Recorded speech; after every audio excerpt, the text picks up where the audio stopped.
Hello friends, welcome to my channel speeding Shiksha. Friends, आज की इस वीडियो में हम प्रैक्टिस सेट नंबर 4 को सॉल्व करेंगे। तो फ्रेंड्स, आइए शुरू करते हैं। हमारा पहला क्वेश्चन है, आपकी दृष्टि में भारतीय संस्कृति का आधार क्या है? आपकी दृष्टि में भारतीय संस्कृति का आधार क्या है? ऑप्शन है अंग्रेजी शिक्षा, पाश्चात्य वेशभूषा, आध्यात्मिकता, आर्थिक विकास। हमारा आंसर है ऑप्शन सी, आध्यात्मिकता। Question number 2, the nature of culture book किसकी है? The nature of culture book किसकी है? ऑप्शन है A.L. क्रोवर, हर्ष कोविट्स, पिटिंगटन, जैकब स्टर्न।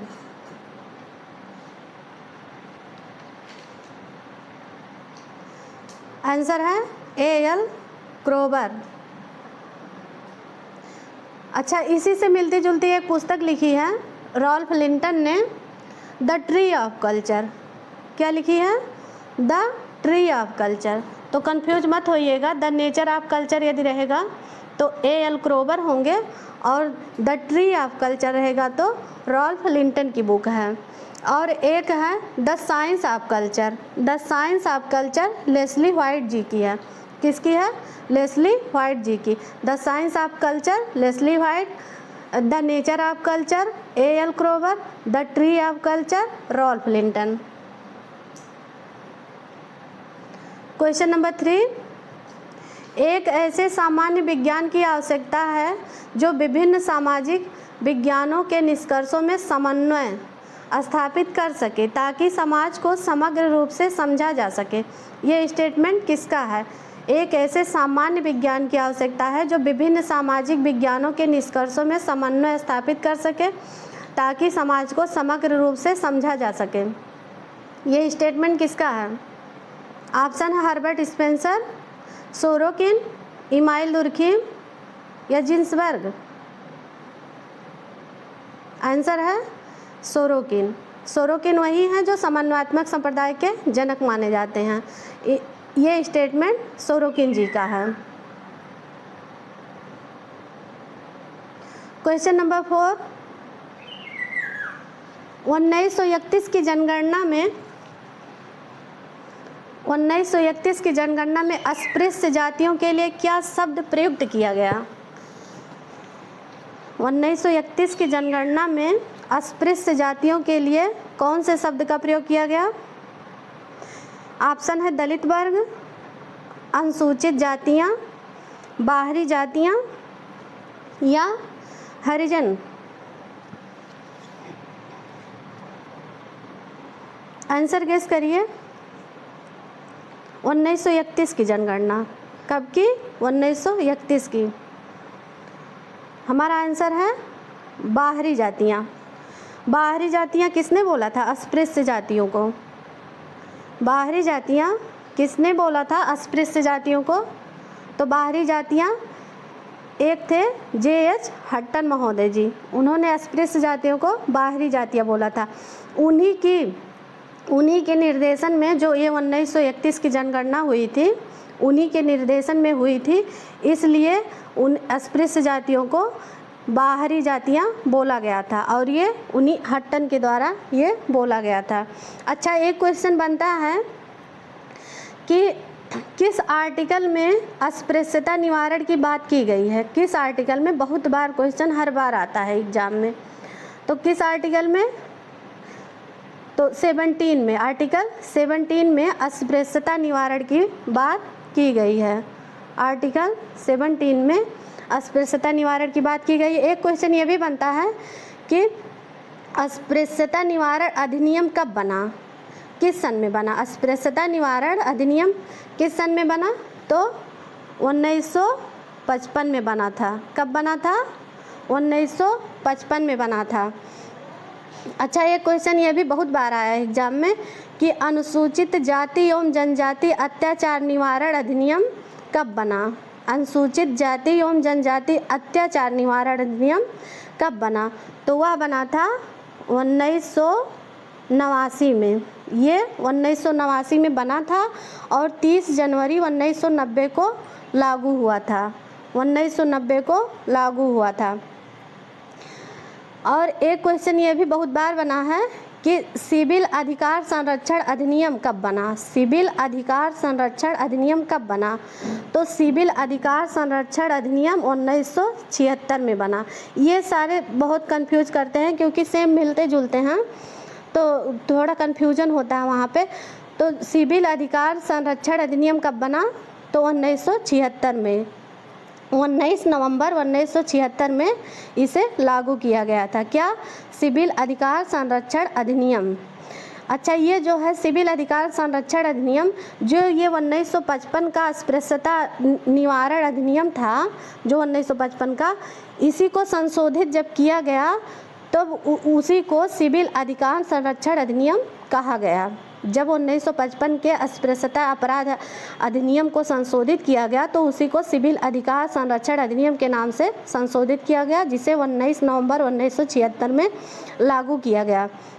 एक क्वेश्चन ये भी बनता है बहुत बार कि अनुसूचित जाति शब्द का प्रयोग सर्वप्रथम किसने किया था। ये जो अनुसूचित जाति यहाँ पे है, इसका प्रयोग सर्वप्रथम किसने किया था, तो ये जो है अनुसूचित जाति शब्द का प्रयोग सर्वप्रथम 1927 में, 1927 में किसके द्वारा, साइमन कमीशन द्वारा, साइमन कमीशन द्वारा 1927 में अनुसूचित जाति शब्द का प्रयोग किया गया था।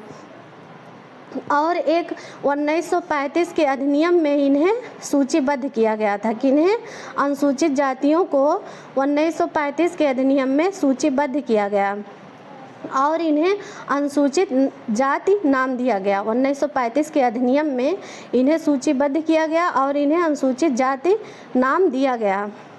भारतीय संविधान में भी इन्हें अनुसूचित जाति कहा गया, भारतीय संविधान में इन्हें अनुसूचित जाति कहा गया। लेकिन यहाँ एक चीज़ ध्यान देना है कि संविधान में इनकी कोई स्पष्ट परिभाषा नहीं दी गई है, संविधान में इनकी कोई स्पष्ट परिभाषा नहीं दी गई है। अच्छा, अस्पृश्य जातियों को दलित जाति भी बोला जाता है।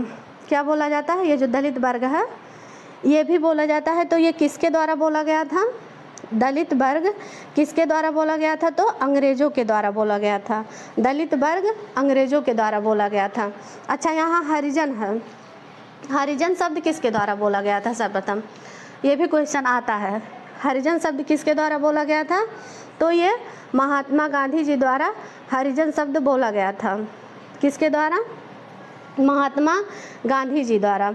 अच्छा, BR अम्बेडकर जी ने इन्हें क्या कहा था, अस्पृश्य जातियों को BR अम्बेडकर जी ने भग्न पुरुष या ब्रोकन पर्सन कहा। क्या कहा, भग्न पुरुष या ब्रोकन पर्सन कहा। एक क्वेश्चन बना था GIC 2020-21 में, क्वेश्चन बना था कि अनुसूचित जाति परिभाषिक शब्द कब गढ़ा गया, अनुसूचित जाति परिभाषिक शब्द कब गढ़ा गया। तो जब ये क्वेश्चन बना था तो बहुत कोई मतलब कन्फ्यूजन था उसमें, क्योंकि ऑप्शन में ना तो 1927 था और ना ही 1935 था। तो थोड़ा सा दिक्कत हुआ ये क्वेश्चन सॉल्व करने में कि ना 1935 है ना 1927 है, तो किसको माना जाए, क्योंकि 1927 में जो है उनके द्वारा साइमन कमीशन द्वारा इस शब्द का प्रयोग किया गया था और 1935 में सूचीबद्ध किया गया। तो फिर इन दोनों ऑप्शन के अलावा कौन हो सकता है, तो उसमें 1932 ऑप्शन में था, तो 1932 को सही माना गया था, तो वही 1932 ऑप्शन। तो कभी कभी ऐसे क्वेश्चन भी बन जाते हैं कि जो हम लोग पढ़े रहते हैं और वो ऑप्शन में नहीं मिलता है, तो थोड़ा सा दिमाग वो हो जाता है कि मतलब अब क्या करें, अब कैसे। तो घबराने वाली बात नहीं है कि उसके आसपास का जो ईयर हमको दिखे तो वो सही हो सकता है। अच्छा, क्वेश्चन नंबर 5,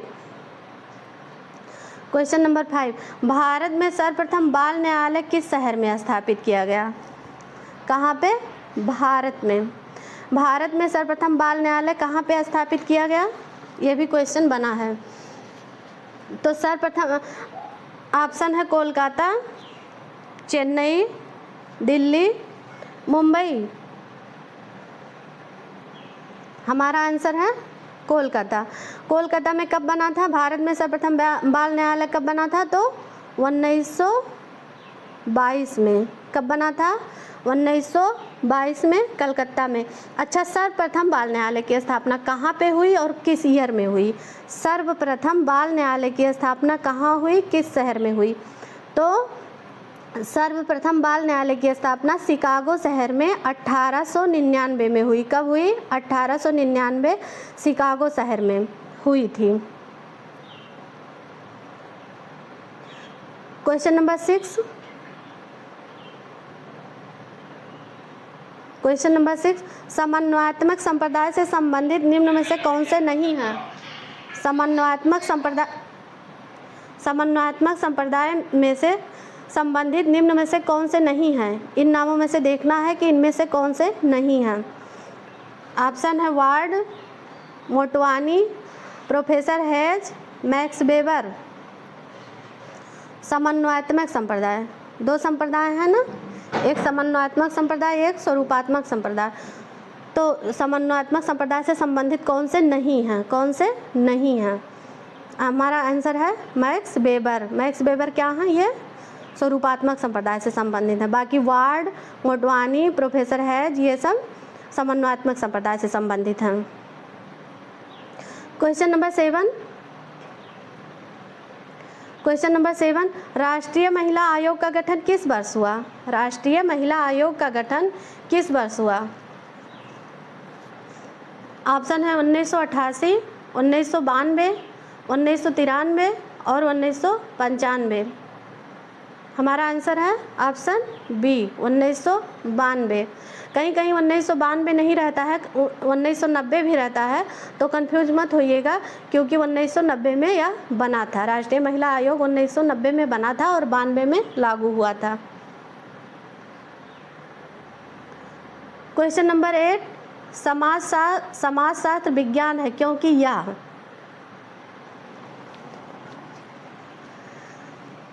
समाजशास्त्र विज्ञान है क्योंकि यह क्या है? ऑप्शन है वस्तुनिष्ठ है, गणनात्मक है, पद्धतिक है, गुणात्मक है। समाजशास्त्र विज्ञान है क्योंकि आंसर है ऑप्शन सी, पद्धतिक, मेथोडोलॉजिकल है समाजशास्त्र। Question number 9। क्वेश्चन नंबर 9, विज्ञान का संबंध पद्धति से है। विज्ञान का संबंध पद्धति से है, ना कि विषय सामग्री से। ये स्टेटमेंट बहुत बार एग्जाम में आया है और जब आता है तब ये कंफ्यूज ही करता है, क्योंकि इन्हीं से मिलती जुलती परिभाषा दिए हैं कॉल पियर्सन जी। तो जब ये क्वेश्चन आता है तो लोगों को बहुत कन्फ्यूजन रहती है कि कौन सही है। तो इसका आंसर है ऑप्शन बी, स्टुअर्ट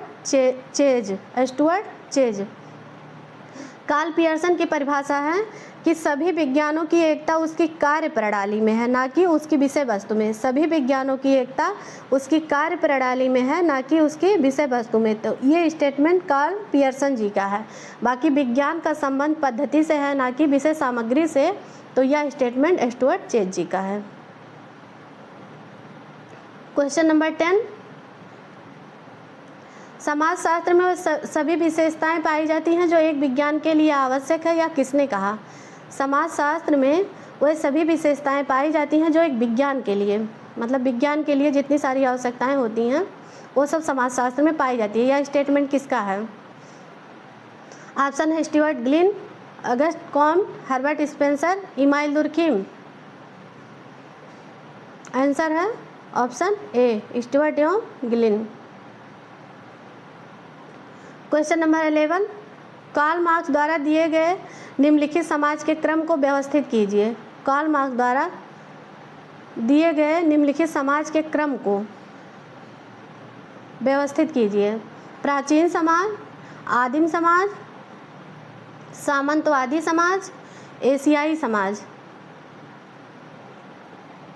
कौन सा पहले आएगा, कौन सा बाद में आएगा? आंसर है ऑप्शन डी, सबसे पहले आदिम समाज, उसके बाद एशियाई समाज, यानी कि सबसे पहले प्रिमिटिव सोसाइटी, फिर एशियाटिक सोसाइटी, फिर प्राचीन समाज यानी कि एनिशिएंट सोसाइटी, प्राचीन समाज एनिशिएंट सोसाइटी।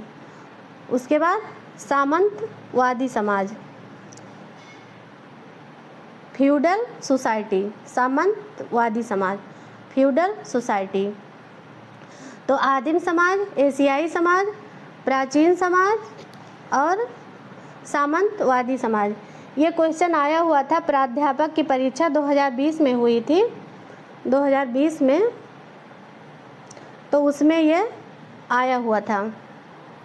प्राध्यापक की परीक्षा हुई थी तो उसमें एक क्वेश्चन आया हुआ था, तो उसमें क्रम पूछा था। Question number 12, modes of individual adaptation की अवधारणा किसने दी? मोड्स ऑफ इंडिविजुअल एडेप्टेशन की अवधारणा किसकी है?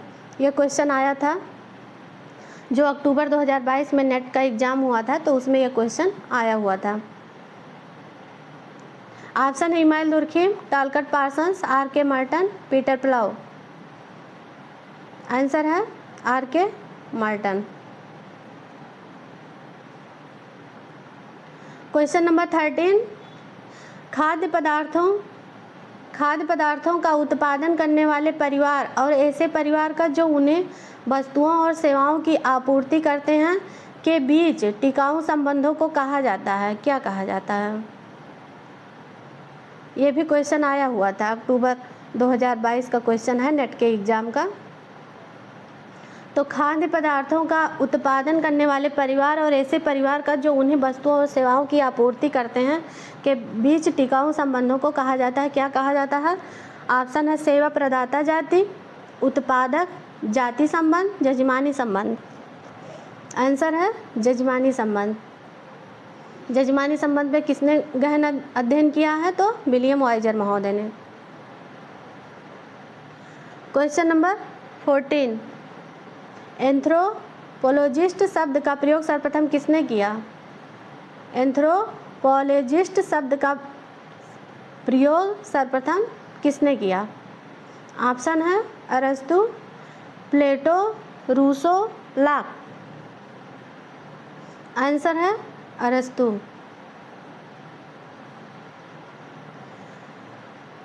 क्वेश्चन नंबर 15, उत्तर संरक्षण सेवा का संबंध है? उत्तर संरक्षण सेवा का संबंध है किससे है? उत्तर संरक्षण मतलब बाद में उसको संरक्षण प्रदान किया जाए, तो इनमें से कौन सा है उससे संबंधित? प्रथम अपराधी से, सजा काट रहे अपराधी से, सजा काट चुके अपराधी से, या आधी सजा काट चुके अपराधी से, किससे है? तो ऑप्शन सी, सजा काट चुके अपराधी से। उत्तर संरक्षण मतलब बाद में भी उनको संरक्षण देना है कि क्या पता सजा काटने के बाद भी कहीं वो आपराधिक गतिविधियों में लिप्त ना हो जाएं, इसलिए उनको बाद में भी संरक्षण देना आवश्यक है। कोई ज़रूरी नहीं है कि अगर इनको सजा ये काट चुके हैं तो फिर से आगे ये कोई गलत काम नहीं करेंगे, तो ये कोई ज़रूरी नहीं है, तो इसलिए उत्तर संरक्षण सेवा भी आवश्यक है। क्वेश्चन नंबर 16, किसका तर्क है कि असमानता की मौजूदा प्रणाली से वैधता का प्रत्याहार संघर्ष के निर्णायक पूर्व शर्त है? ये भी क्वेश्चन कई बार आया है और इससे मिलते जुलते दो स्टेटमेंट हैं, तो बहुत कन्फ्यूजन होता है लोगों को, इसलिए मैंने इसको यहाँ पे रखा है। एग्जाम में आया हुआ भी ये क्वेश्चन है।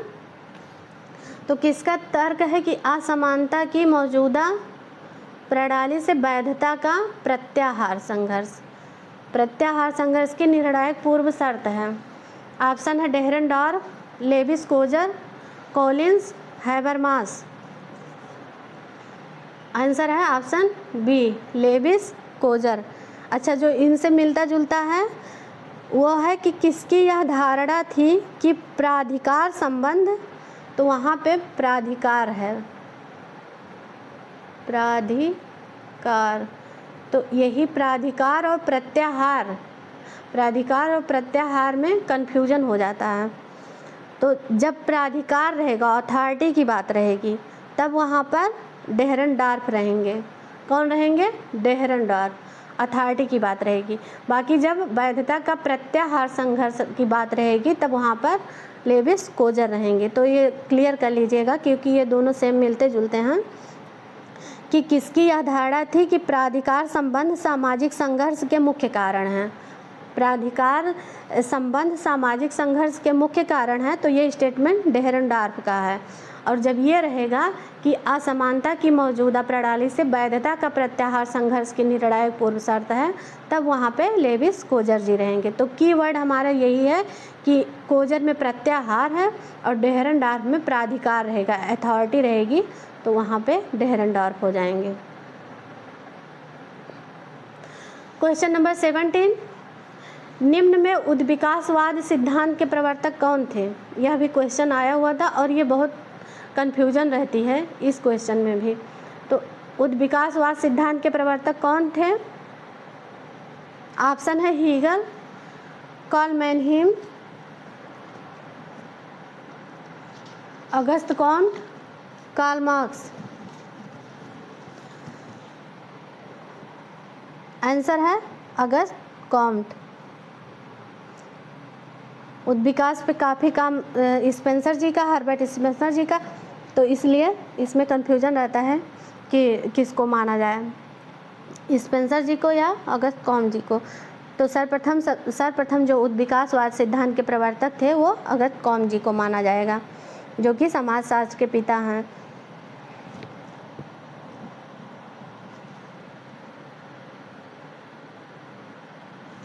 अगस्त कॉम्ट जी ने समाजशास्त्र के कितने प्रमुख उद्देश्य बताए हैं? कॉम्ट जी ने समाजशास्त्र के कितने प्रमुख उद्देश्य बताए हैं? उद्देश्य ऑप्शन है 3, 4, 6 या 5। तो आंसर है ऑप्शन ए, 3 उद्देश्य। 3 उद्देश्य कौन कौन से हैं देख लेते हैं। पहला है समाज का वैज्ञानिक विश्लेषण करना, पहला समाज का वैज्ञानिक विश्लेषण करना। दूसरा, विज्ञानों के विज्ञान के रूप में विभिन्न विज्ञानों के कार्यों का समायोजन करना। दूसरा है उद्देश्य विज्ञानों के विज्ञान के रूप में विभिन्न विज्ञानों के कार्यों का समायोजन करना। तीसरा है सामाजिक पुनर्गठन में योग देना। तीसरा क्या है? तीसरा उद्देश्य सामाजिक पुनर्गठन में योग देना। अच्छा, इन्होंने सामाजिक पुनर्गठन को 3 आधार बताए हैं। कितने आधार? सामाजिक पुनर्गठन के 3 आधार बताए हैं। 3 आधार बताए हैं। कौन कौन से? एक पारिवारिक आधार, दूसरा नैतिकता का आधार, तीसरा धार्मिक आधार। पारिवारिक आधार, नैतिकता का आधार और धार्मिक आधार। इन्होंने समाज का पुनर्गठन 3 आधारों पे किया है। अच्छा, इन्होंने विज्ञानों के संस्तरण का भी कॉन्सेप्ट दिया है, जिसमें पहले नंबर पर गणित, दूसरे खगोल, तीसरे भौतिक, चौथे रसायन, पांचवे जीव विज्ञान और छठे पे समाजशास्त्र लास्ट में।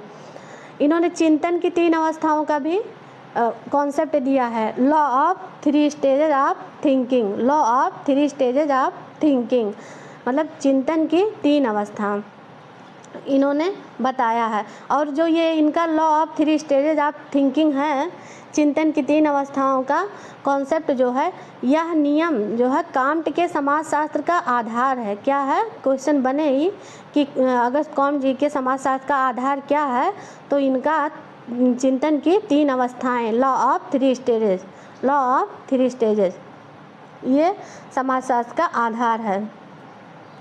इस नियम के अनुसार सामाजिक विकास का अध्ययन मानव के बौद्धिक विकास के स्तर के आधार पर किया जा सकता है। किसका?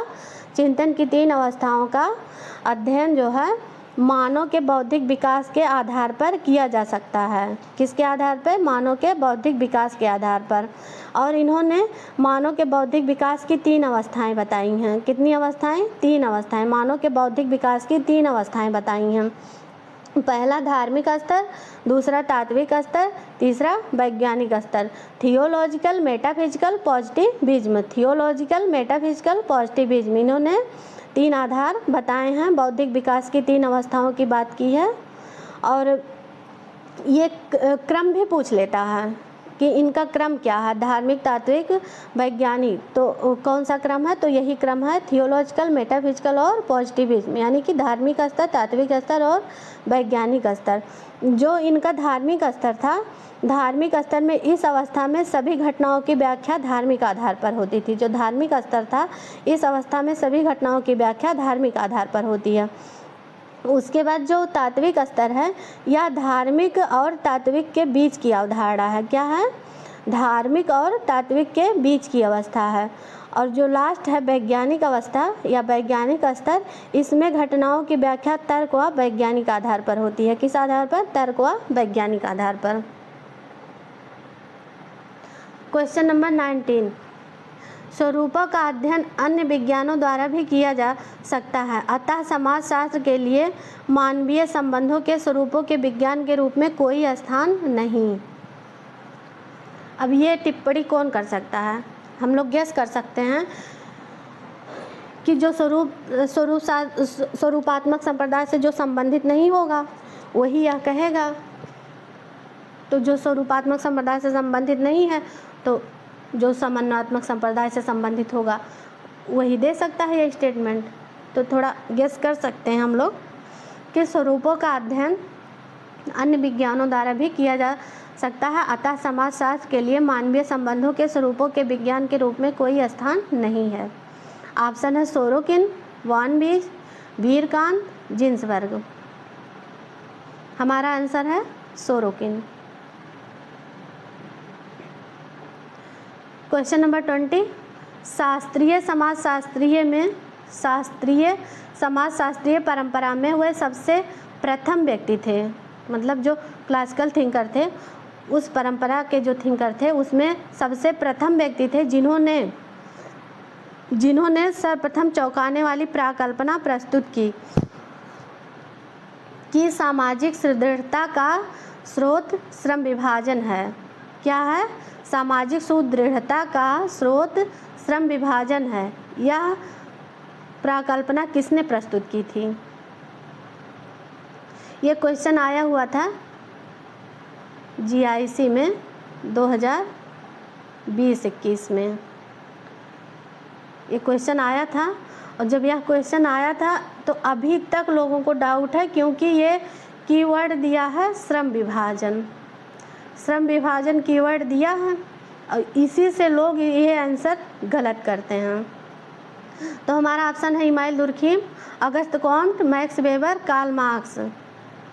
तो हमारा आंसर है अगस्त कॉम्ट, यही सही है। तो कोई कन्फ्यूजन मत रखिएगा, क्योंकि ये GIC में आया हुआ था, आयोग ने अगस्त कॉम्ट जी को माना है। बाकी कहीं भी आप देखते हैं, चाहे बुक वगैरह में अगर दुर्खीम रहता है तो वो गलत है। श्रम विभाजन कीवर्ड देख के आप लोग घबराइए मत, कोई कन्फ्यूजन ना रखिए, एकदम क्लियर कर लीजिए कि ये स्टेटमेंट अगस्त कॉम्ट जी का है, क्योंकि श्रम विभाजन से बहुत लोगों को अभी भी डाउट है और उनका डाउट अभी भी क्लियर नहीं हुआ है। तो फ्रेंड्स, आज के लिए बस इतना ही। यदि आपको हमारी वीडियो पसंद आई है तो प्लीज़ हमारे वीडियो को लाइक करिए। यदि आप हमारे चैनल पर नए हैं तो चैनल को सब्सक्राइब करिए, शेयर करिए। Thank you for watching my video.